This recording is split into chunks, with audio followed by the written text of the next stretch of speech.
The Blowsion Surf Slam from Pacific City, Oregon is being brought to you by Blowsion, the best choice for high-performance parts and custom paint.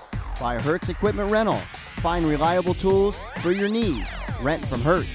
And by Hydro Turf, performance traction products for your watercraft. Regulate the mind, regulate your ears, regulate. There were some crazy waves coming out there. Regulate your fear, regulate your mind, regulate. Get it, dude. Regulate your soul, regulate your fear. I say it every time, it's tough out there. Regulate. Welcome back to the Blowsion Surf Slam as we're coming to you from Pacific City, Oregon. The conditions continue to change as the swell is thrashing about. Let's take a look at some action from our earlier heats as the riders took to the Oregon coast with a great deal of excitement as this annual event brings out the best from the best in the sport. Sunny conditions were not the case as the waves were consistently inconsistent, which proved to be a challenge. Prior to the quarterfinals, an excellent heat pitted the future of the sport, Christian Young, up against the veteran Taylor Curtis. It was a close heat that saw Taylor Curtis advance to the next round. For Christian, he had fun and was gracious and respectful in defeat. I mean, it was pretty fun. I mean, it was the most fun run I've pretty much ever had riding with this guy. Such an inspiration. If I didn't have any of these guys, I wouldn't be doing what I'd be doing now. They push me beyond my limits and I keep going, keep progressing.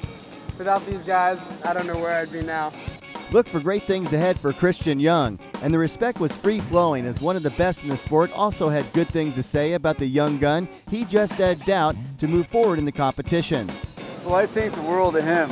I think Christian is our future, and I am stoked to ride with Christian and see the level he's brought it.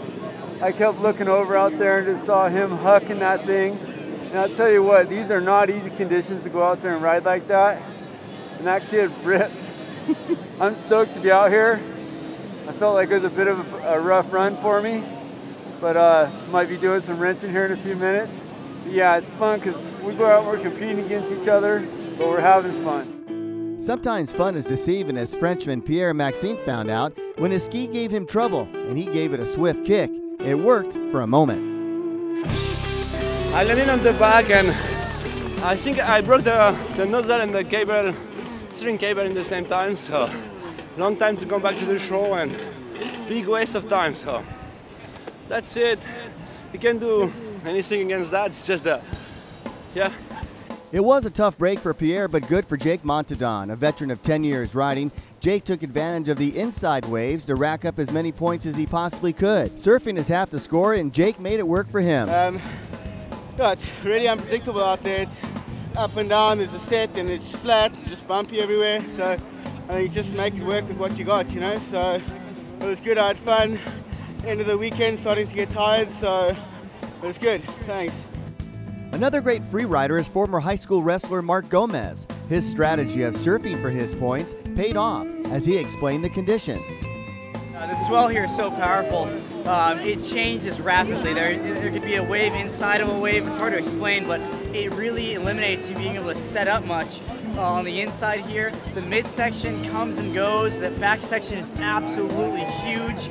I mean, you have to be just out of your mind like some of these other guys are to hit that stuff. Well said, and one of those out-of-your-mind guys could very well be Taylor Curtis. Somehow he was able to survive this double-digit nosedive into the shallow Oregon coast.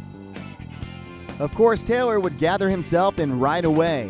Well, one rider that was ripping early and often was Zack Bright. A great ambassador for the sport of freeriding, Zack expressed his feelings about the camaraderie between the riders in this sport. I've never really seen anything like it to me. Everybody's been really open, and you know, it's a kind of a trip because I've been doing it for 4 years, so I've kind of I'm like in the high school class, you know, but there's a lot of new riders as well, and we pass that on, you know. It's just a really humble group of guys and really open to new people, you know, and because, you know, a lot of people don't understand how fun it is. And once you get out there and we get new people out, everybody has a blast, and the progression just keeps going higher and higher and higher. One of the reasons why the sport of free riding is so popular and continues to grow is guys like John Dady. He's the brainchild behind the Blowsion Surf Slam and has been coming to this Oregon coast for years. We've talked about the riders, but what about the conditions that the Oregon coast presents? We have to be adaptable to the conditions. That's kind of one of the parts of being an Oregonian, and actually anybody that lives on the West Coast. It's always a challenge, and as my friend Darren Anderson, who's a pro rider here, says, everything looks bigger, better, bigger. So yesterday, we had big surf, but we also had big rain. So wind, little challenging environment, but that ends up making why these guys are the professional riders they are. They certainly have a knack for adapting to the conditions, but it's what they ride that makes a difference on an everyday basis. Well, the equipment, and I'm what's considered an old man in this sport at 43, but the equipment that we all started with back in the, literally the mid 80s was not very high-end stuff. I'm talking as pretty much a standard out-of-the-box stand-up Kawasaki jet ski. Now we have conditions and equipment that are basically built specific to the sport.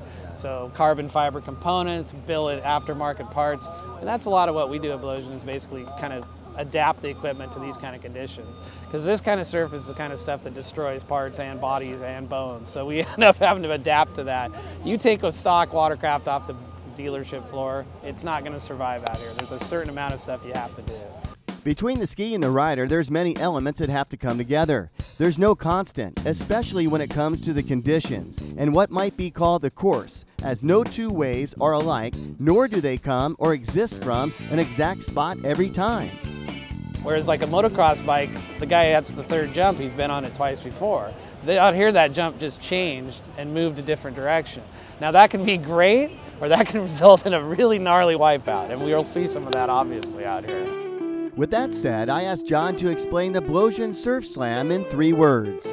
3 words to describe Blowsion out here and this whole weekend is, I think the first word is aggro, the second word is aggro, and the third word is aggro, because you have to be core to be out on this beach.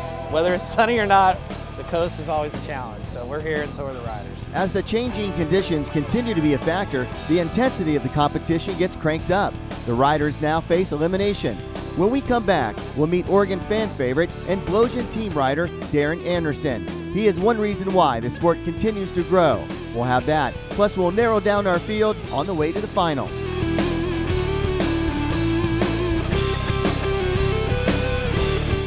Blowsion 2012.